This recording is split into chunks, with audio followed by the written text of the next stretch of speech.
Samia Eni, bonjour. Bonjour. Est-ce que tu peux te présenter en quelques mots? Je dis que je suis historienne des environnements bâtis, détruits et imaginés. Et je fabrique aussi des expositions qui sont en relation avec ces environnements-là.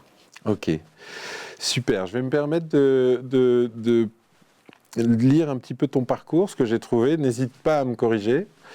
Tu es algérienne. Tu as étudié à l'École polytechnique d'architecture et d'urbanisme d'Alger, à l'Accademia di Architettura di Mendrisio, à l'Università della Svizzera Italiana, oui, au Berlage Institute de Rotterdam, à la Goldsmiths University de Londres.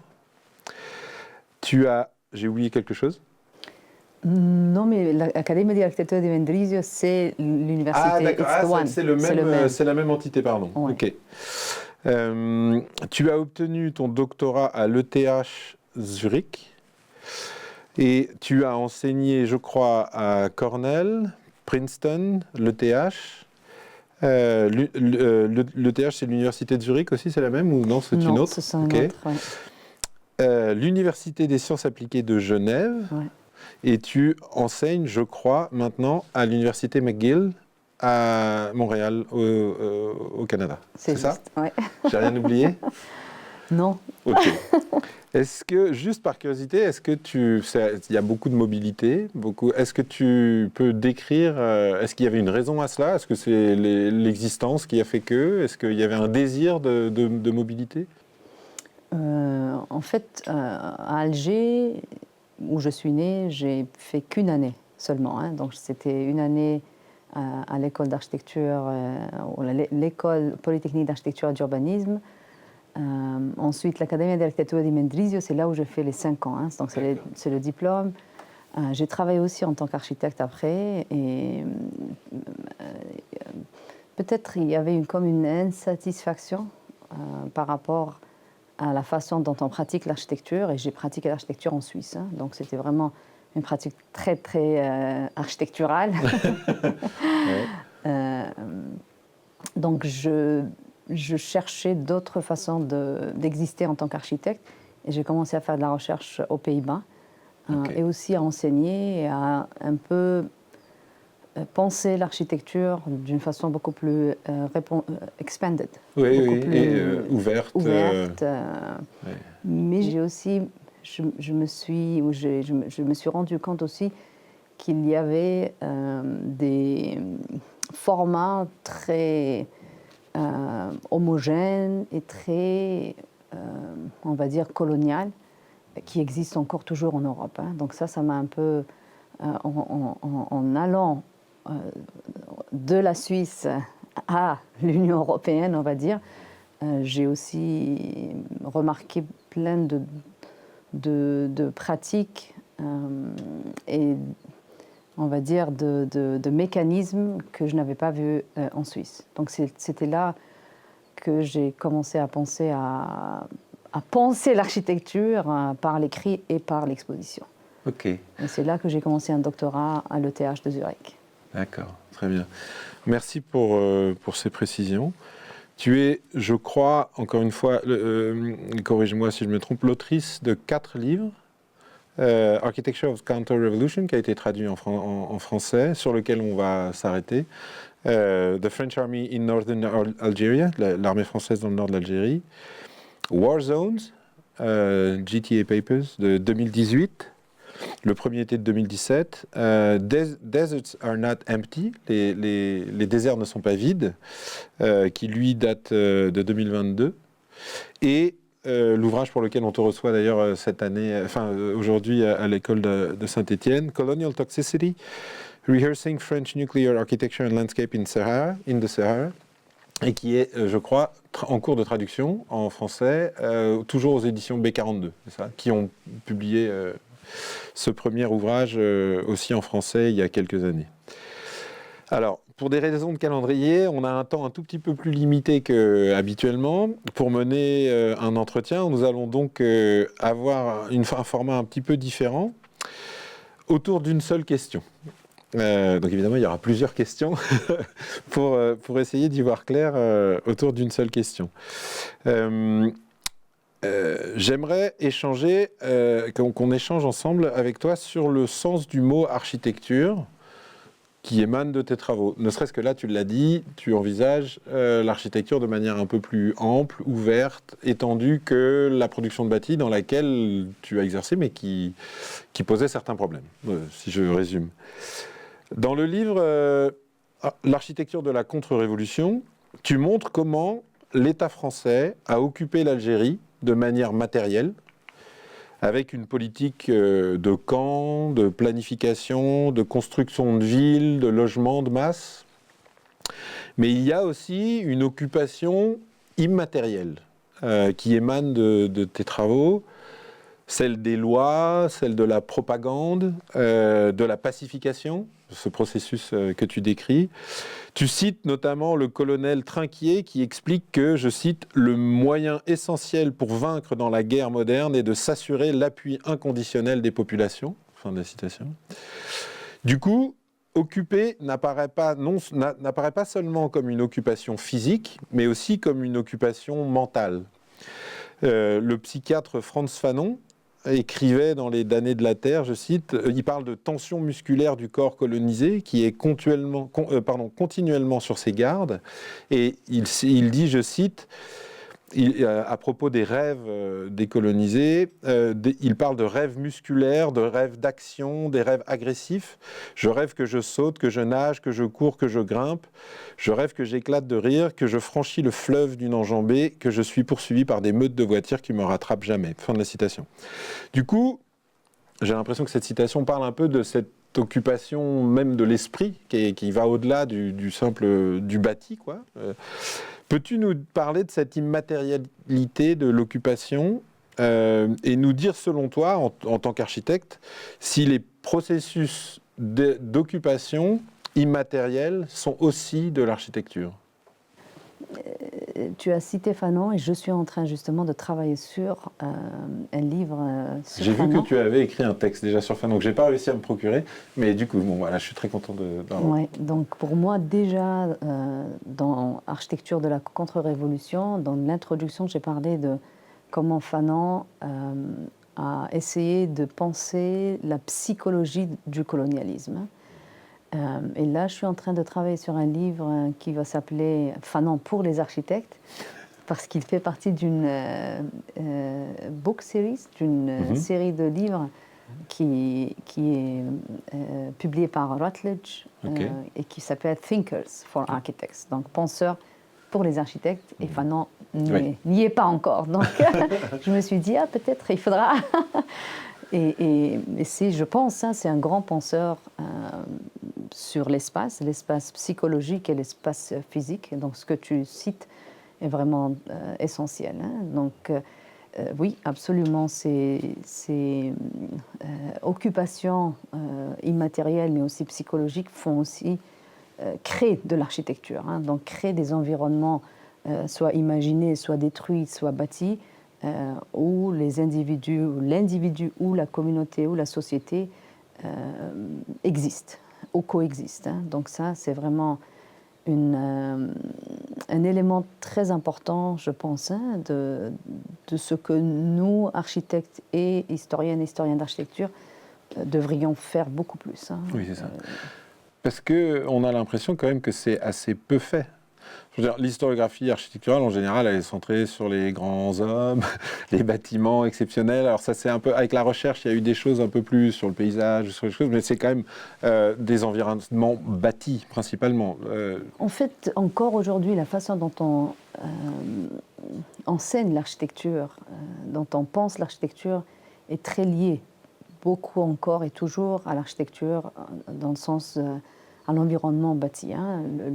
La façon dont on enseigne le design, donc la conception de l'espace, c'est toujours à travers, c'est très souvent à travers ces espaces bâtis. Et on ne considère pas toujours, ou pas beaucoup, les environnements de guerre, par exemple, les déserts, par exemple, qui sont déjà cartographiée ou représentée d'une façon, je trouve, erronée. Donc, cette représentation qui les décrit ou qui les représente comme des espaces vides et qui ne le sont pas. En fait, ça fait partie un peu de cette cartographie coloniale qui a servi des intérêts très précis et qui continue encore à servir ces intérêts. Et il faut rappeler aussi que ces déserts sont des espaces où les ressources naturelles existent et qui sont très liées aux villes et aux environnements bâtis. Donc, essayer de penser un peu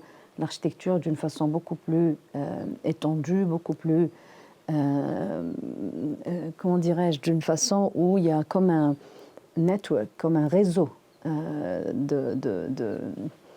d'espaces qui coexistent, au lieu de le penser d'une façon très isolée et très fermée. Quand tu parles d'architecture imaginée ou imaginaire, je ne sais plus comment tu... Imaginée. Imaginée. Peut-être que tu connais, j'imagine, les travaux de Mohamed Amer-Méziane, peut-être, sur... est-ce que tu en... Parce que lui, donc, il a écrit, je crois, 2 livres, Des empires sous la terre, et un deuxième, le nom m'échappe, mais où en fait, il parle de sécularisation, sécularocène. Il dit, on n'est pas nécessairement dans l'anthropocène, mais... dans le fait qu'on a détruit tous les mondes imaginaires qui incitaient, tu me corrigeras, mais une forme de respect. On n'allait pas sous terre parce qu'il y avait des dragons. Et le fait d'avoir détruit tous ces mondes imaginés a permis de transformer la matière comme la terre, la nature comme une ressource dans le cadre de l'extractivisme. Et du coup, ça c'est des travaux qui te nourrissent. Est-ce que ça fait partie de ce que tu entends par imaginer ? Oui, je pense que c'est une interprétation très correcte. Moi, je pense aussi à la libération. Oui. Pour moi, l'espace ou les environnements imaginés, ce sont des espaces, ce sont des environnements, ce sont des moyens, des possibilités de libération. Donc, quand je parle de libération, pas de liberté, pas d'indépendance, mais de processus de libération, vu que on a dit tout à l'heure que nos enseignements sont encore très rigides, donc on est dans le bâti encore, on enseigne, on utilise des mécanismes d'enseignement qui sont toujours par la présence d'objets très concrets dans un site très concret avec un programme très concret. J'aimerais, je nous invite, je m'invite aussi à penser aux environnements détruits, donc par rapport aux guerres, mais aussi aux désastres naturels. Donc ce sont des guerres par les êtres humains. Donc ça c'est quand même, hein, je pense maintenant même à Gaza et à tout ce génocide, ce herbicide qui est fait par l'être humain, mais aussi à ces environnements imaginés où on essaie de libérer nos esprits pour pouvoir créer des environnements beaucoup plus adaptés à une société, pour utiliser le mot que vous utilisez, en feu. Vous dites comment L'architecture dans un monde en feu. Oui, ouais, l'architecture dans un monde en feu. Donc, vu que le bâti le détruit, ils sont un peu... Il y a comme une dichotomie qui s'installe. Je me permets de proposer cette troisième dimension qui est la dimension de l'espace ou des environnements imaginés où il y a un processus de libération individuelle mais aussi collective, où il y a la possibilité de création, la possibilité de libération des environnements bâtis et détruits. Ok. Ça, je ne l'avais pas vu. Et non, parce que ça anticipe une question qui vient après. Et du coup, juste pour donner un exemple très concret, et je peux envoyer ce texte que je n'ai pas encore publié, mais que j'avais présenté il y a un moment dans une conférence. C'est très concret par rapport à la libération. Hein. Donc, un des 3 membres des Black Panthers, comme on dit en français. Oui, Black Panthers. Oui. Black Panthers. Oui. Un des 3 membres donc, qui était en prison à vie, comme on dit. Oui, à vie, à perpétuité. Oui. il a travaillé avec une artiste pour essayer de se libérer de cet espace extrêmement petit. Donc c'est une cellule en isolement total. Il a, grâce au travail d'une artiste, donc ils ont travaillé ensemble, il a essayé d'imaginer et de dessiner, de concevoir l'espace de sa maison, on va dire, imaginée, où il l'a dessiné, il l'a créé avec tous ces éléments qui essayaient aussi de le libérer et de libérer les Black Panthers. Donc ça, c'est vraiment un exemple très concret, on va dire, d'un espace ou d'un environnement imaginé pour la libération.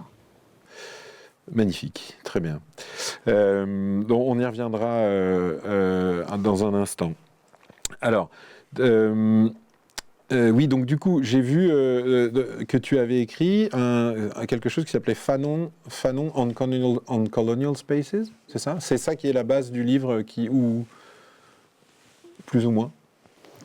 Non, en fait, c'est les écrits de Fanon, hein, donc ces écrits à lui qui sont aussi liés à un lived experience, à une expérience vécue de Fanon à travers sa vie, donc à travers ses études en France, mais même avant. Hein, donc il est né en Martinique et ensuite il a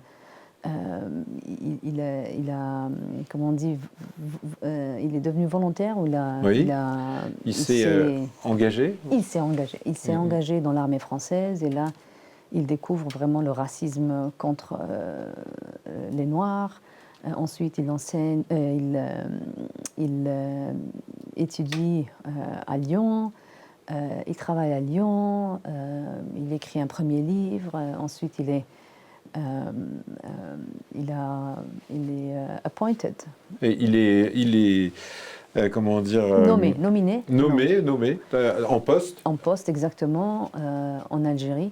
Oui. À l'hôpital de Blida, Joinville, donc où il travaille pendant la révolution algérienne ou la guerre d'Algérie. Et là, il est en relation directe avec les colonisés et les colonisateurs, donc ceux qui sont torturés, ceux qui torturent. Et il écrit un deuxième livre, mais il a écrit aussi entre-temps deux autres livres. Et à travers ces écrits, on voit vraiment aussi un développement du rapport entre le corps et l'institution avec l'espace, avec la ville, avec la ségrégation. Donc ça fait vraiment un moment que j'y pense, donc depuis déjà Architecture de la contre-révolution. Mais il faut vraiment le temps et l'espace de traduire un texte ou des textes révolutionnaire, mais aussi de psychiatrie, donc c'est un psychiatre aussi, et de lutte anticoloniale pour des architectes et des personnes qui pensent l'espace et qui dessinent l'espace. Donc, et c'est les 100 ans là, de Fanon, qui est né en 25, comme Malcolm X et comme Lumumba. Mais j'avais signé le contrat bien avant. Mais oui, ça tombe. Ok, bah écoute, on attend ça avec vraiment grande impatience. Alors, dans cet atelier de projet qui s'appelle, et ce média qui s'appelle Architecture in a World on Fire, nous envisageons l'architecture comme ne se limitant pas à la production de bâtis. On défend que ce n'est pas tant le bâti qui est architectural que l'ordre imposé au bâti qui est architectural. Par exemple, la symétrie, c'est de l'architecture, mais elle peut être appliquée aux vêtements. Et ces dispositifs d'ordonnancement qui s'appliquent tant au bâtiment que dans la musique finissent par créer un ordre social. C'est en ce sens qu'on parle d'une architecture. J'imagine que tu connais peut-être ce texte de Bataille, Georges Bataille, qui parle de l'architecture comme ce qui étouffe. Voilà, bon. Mais en tout cas, l'idée qu'il y ait... l'architecture, c'est plutôt quelque chose de diffus dans la société, qui a une mise en ordre du corps social par des dispositifs d'ordonnancement. Serais-tu d'accord avec une telle définition de l'architecture ou pas? Et pour le dire plus clairement, est-ce qu'un processus de colonisation, qu'il passe par du bâti ou non, est-ce qu'il est architectural selon toi ou pas, en tant qu'il met de l'ordre? Oui. Un processus de colonisation, il passe par la terre. Il passe absolument par la terre. Et cette terre, elle a besoin de limites. Comment créer ces limites? C'est toujours à travers cette architecture qui peut être un mur, qui peut être une tour de contrôle, une base militaire, un hôpital, une école.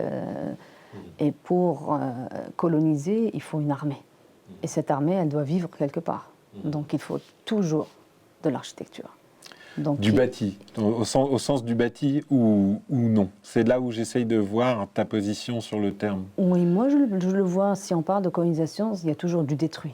Okay. On colonise, on arrive, on détruit, on reconstruit, on construit, mais on construit comme où il y a une image très claire ou très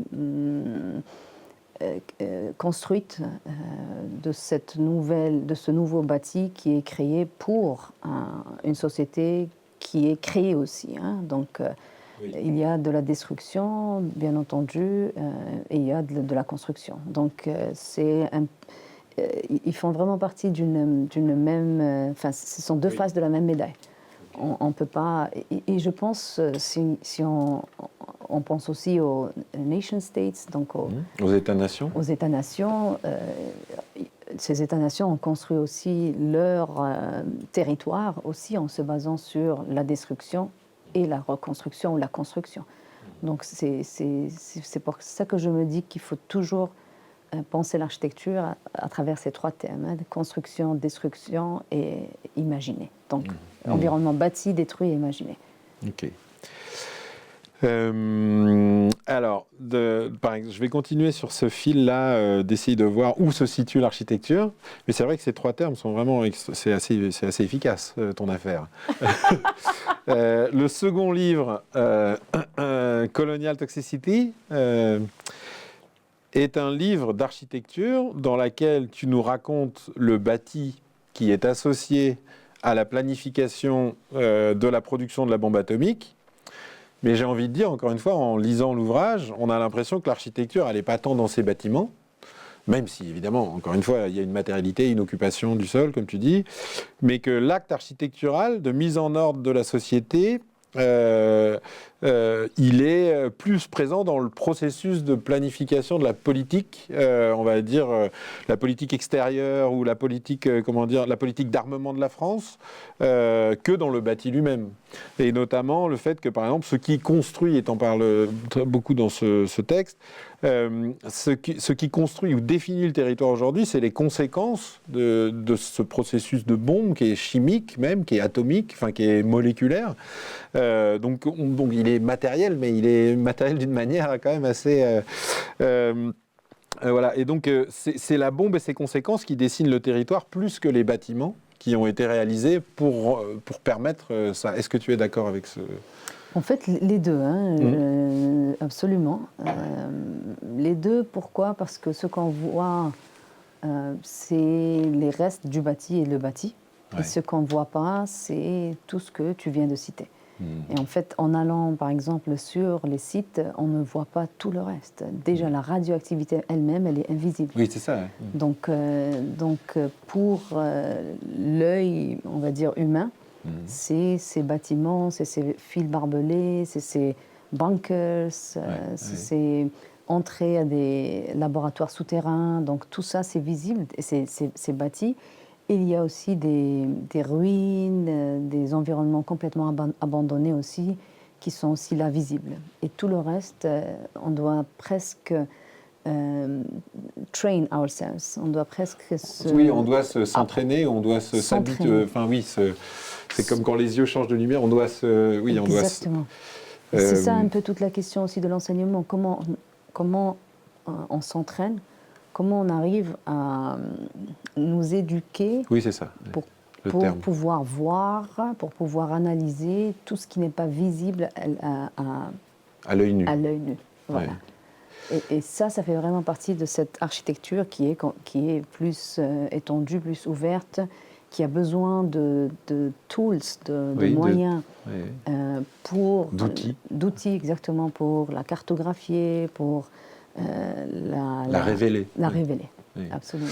Tu enseignes le projet, du coup? Alors, j'ai été invitée plusieurs fois à le faire. J'ai résisté parce que j'ai toujours enseigné dans des écoles d'architecture, oui, mais en tant qu'historienne et théoricienne de l'architecture. Ok. On arrive un peu vers la fin de l'entretien, hormis d'autres questions sur ton parcours sur lesquelles je voulais revenir, mais tu utilises le terme de contre-révolution. Donc j'ai cru comprendre que c'est un terme, tu dis que c'est un terme militaire qui voulait dire contre-insurrection, c'est ça? Oui, mais Plus en ou moins. fait, contre-insurrection, c'est parce qu'on dit que l'insurrection, elle est courte et elle est manageable et elle est contrôlable. Et la révolution, C'est plus compliqué.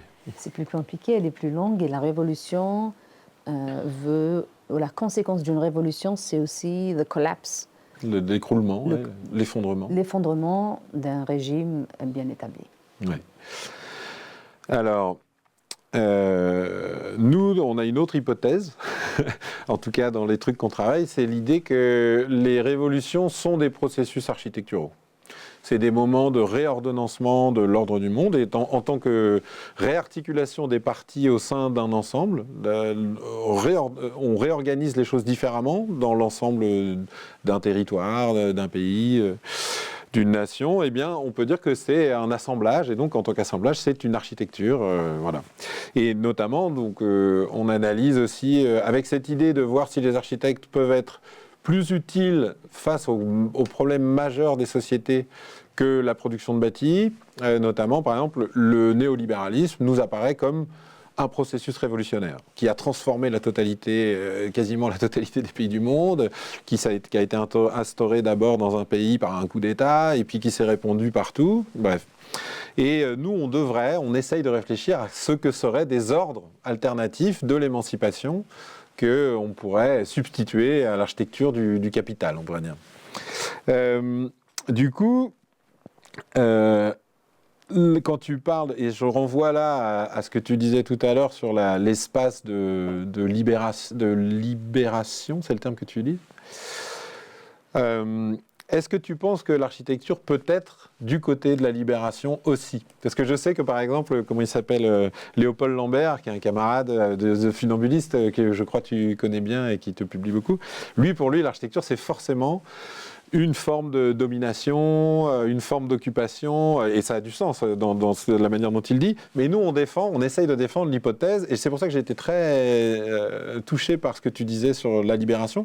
Mais du coup, est-ce que tu penses que l'architecture peut aussi être une forme de libération? Complètement, oui, absolument. C'est pour ça que je fais ce travail aussi, sincèrement. Okay. Parce que je suis une optimiste et une libératrice. Peut-être, on commence avec moi-même, mais je pense absolument oui. Et c'est ça aussi toute la force de l'architecture. Et c'est un pharmacone, hein. C'est juste pour utiliser le terme de Bernard Stiegler. C'est un cure, donc c'est un poison et c'est aussi un remède en même temps. Hein. Donc il faut vraiment savoir comment l'utiliser et comment le rendre plus l'utiliser plus comme un remède plutôt que comme un poison. Plutôt comme un poison, hein. Donc oui, absolument. Okay. Et tu aurais un exemple comme ça de quelque chose qui pour toi est une architecture de l'émancipation, quelque chose de la libération? Je suis en train juste de penser parce qu'en fait, encore une fois, ce n'est pas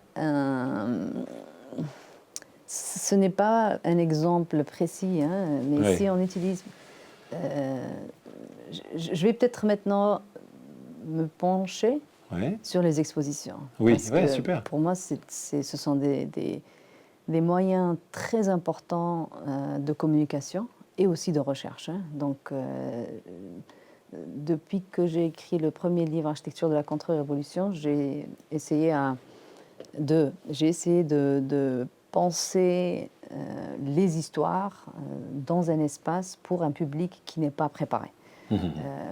Donc l'outil de l'exposition et de la communication des histoires coloniales et d'oppression devient pour moi fondamentale, on va dire. La première exposition qui s'appelle Discrete Violence, la violence discrète, a essayé de montrer comment des images de guerre qui ne montrent pas vraiment les armes, par exemple, ou la violence de guerre, peuvent être dépropagandisées par d'autres documents, voix et récits. Et c'est une exposition qui a aussi voyagé dans 3 continents, pratiquement 12 institutions. Donc, je parle de l'exposition parce que un exemple qui peut être lié à cette question de l'architecture comme l'architecture émancipatrice, c'est une exposition qu'on avait faite à l'occasion de Manifesta 13 à Marseille, au musée de l'histoire de Marseille. Et là, on a créé une exposition qui s'appelle La pharmacologie du logement. Et on avait interviewé aussi des habitantes et des habitants de Marseille après l'effondrement de bâtiments. Du bâtiment, et après aussi le Covid. Il y avait presque un oubli des personnes qui vivaient dans la rue. Donc là, on avait vraiment fait un travail d'analyse de comment l'habitat, donc le housing, c'est l'habitat, le logement peut être un outil émancipateur. Donc il y a tout un dossier en ligne. Ok, c'est ça que j'allais te poser comme question. On peut y accéder. On peut y accéder.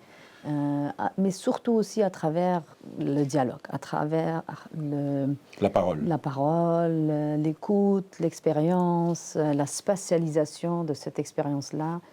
Je pense que c'est vraiment important de réincorporer la voix humaine et l'écoute des personnes qui vivent dans la ville. Donc c'était pour nous important, vu que le musée de l'histoire de Marseille n'avait pas assez de voix humaines. Il y avait beaucoup d'objets, beaucoup d'histoires et très très peu d'expériences vécues des habitantes et des habitants. Et là, on avait vraiment essayé de faire un travail très collaboratrice. Collaboratif.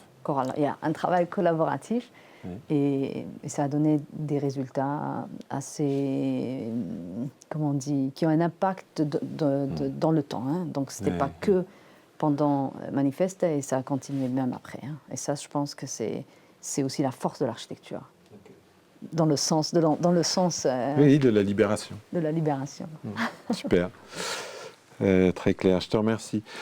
Alors, on va aller sur un terrain sur lequel j'ai pas l'habitude d'aller. C'est qu'en tant que chercheuse, alors, tu m'excuses si j'en parle mal, je vais avoir besoin que tu racontes un petit peu. Vas-y, t'inquiète pas, vraiment. Okay. Carte blanche. Ok, moi j'ai eu connaissance à distance de 2 événements marquants dans ton parcours. Le premier, c'est que tes bureaux, à Cornell, ont été cambriolés en rapport à ton travail. Est-ce que tu peux nous en parler ?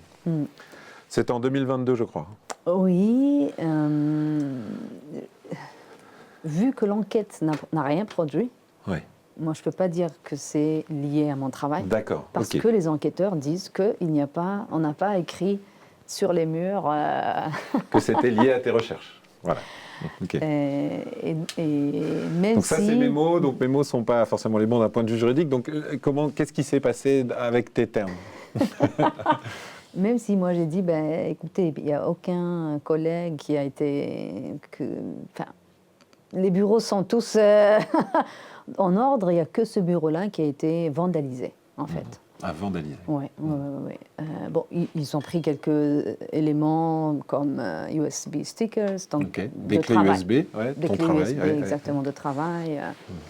Mais tout ce que je vais dire, c'est une spéculation, vu que les enquêteurs, malheureusement, et ce sont les enquêteurs, c'est la police de Cornell, hein, donc c'est une police privée, la police de l'université. Même si j'ai eu des avocats, même si j'ai tout fait pour vraiment essayer de protéger pas seulement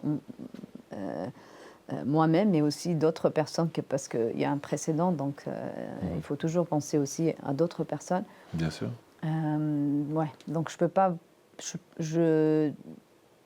Moi, ce que je peux dire, c'est que en 2020, j'ai organisé un cycle de conférences. Il y avait donc 9 intervenants. Et la première intervenante, c'était un professeur de Brown University qui s'appelle Ariella Azoulay, qui fait un travail extraordinaire et qui est professeur. Donc son travail est publié, il n'y a rien de secret. Et elle a donné une conférence qui s'appelle Palestine is there where it has always been. Donc cette conférence et ce titre-là a gêné beaucoup de monde. Et on nous a même demandé essayer de changer peut-être le titre, de faire des choses. La Palestine est là où elle a toujours été. Oui. C'est ça. Enfin, non, je leur dis en français Oui, pour. oui. Ouais. Pardon. Oui. Absolument, en 2020. Hein. Je dis bien en 2020. Oui, tout à fait. Et lors de la conférence, donc c'était en plein Covid, donc lors de la conférence, il y a eu beaucoup de monde en ligne. C'était les premières conférences en ligne. Et c'était le thème de ces cycles de conférences, c'était sur les déserts. Hein. Donc c'était Into the Desert Questions of Coloniality and Toxicity, donc dans les déserts. Une étude sur la toxicité.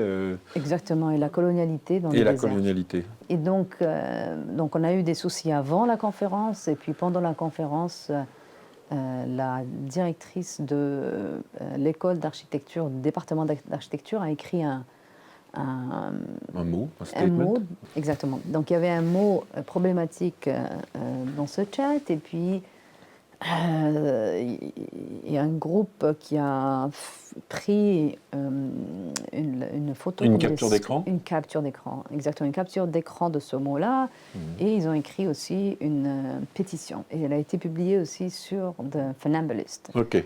Donc il y a eu une pétition par rapport à ça. Oui, j'ai vu l'article. Ouais. Exactement. Et donc ça, c'était en 2020. On a eu beaucoup de problèmes, moi et Ariella. Problèmes vraiment, même au niveau il y a des groupes qui voulaient absolument nous licencier, nous a attaqués. Enfin, on a vu un peu de toutes les couleurs. Et puis, quand le livre Deserts Are Not Empty est sorti, et puis j'ai publié le texte de Ariella Azoulay avec le même titre, hein, donc Palestine is there where it has always been. Et là, mon bureau a été vandalisé. Okay. Donc, personne n'a écrit sur les murs du bureau que c'est lié à ce livre ou c'est lié à ce cycle de conférences. Mais vu qu'il n'y a eu personne d'autre qui a été attaqué, et vu qu'il y a eu on a eu des problèmes avant, on peut tirer des conclusions, mais les enquêteurs disent qu'on n'a pas de preuves. Ok. Merci d'être venu sur cet événement, même si ce n'est pas particulièrement agréable, j'imagine.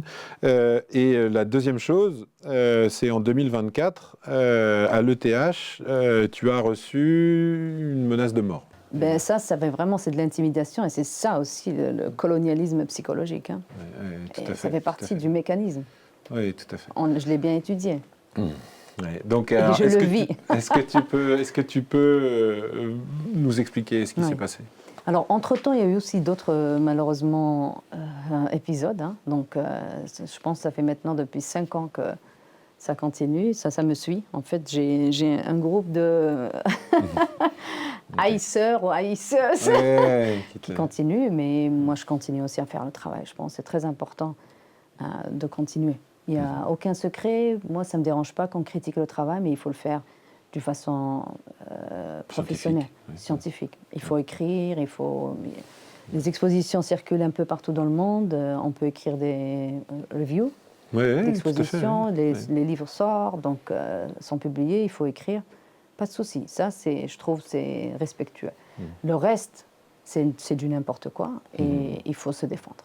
On a des lois, on vit dans des pays où encore, j'espère, Inch'Allah, ça va continuer, que ces lois sont... Il y a des lois qu'il faut appliquer, il faut se défendre. Donc il y a un article de diffamation écrit par un Allemand, mais en Suisse. Donc en Suisse, la diffamation est un crime. Donc on a utilisé la loi suisse et je me suis défendue. Et donc en juin, cette loi a été appliquée et puis le journal a écrit, aura retiré ces accusations contre moi et contre mon travail. C'est beaucoup de temps, beaucoup d'énergie, mais il faut absolument se défendre. Absolument. Du coup, je préfère qu'on termine. Merci d'être venu sur ça, mais aussi parce que je pense que c'est important qu'on se rende compte dans les écoles d'architecture que les étudiants et les étudiantes sachent que les sujets politiques ont des conséquences, encore une fois, sur les corps, que la recherche, c'est du réel. Parce que souvent, les gens disent « Ah, mais tu fais pas du bâtiment, tu fais pas du réel, toi, tu t'écris des articles. » Bah, je pense que là, le retour du réel, on voit bien que à côté de faire une médiathèque, on peut quand même en causer. Ah oui. Quoi. Ça dérange, ça dérange. Donc, ça, c'est clair et net. Et ça continue à déranger. C'est pas un épisode isolé, ça continue et puis le travail continue. Et j'aimerais aussi dire que cette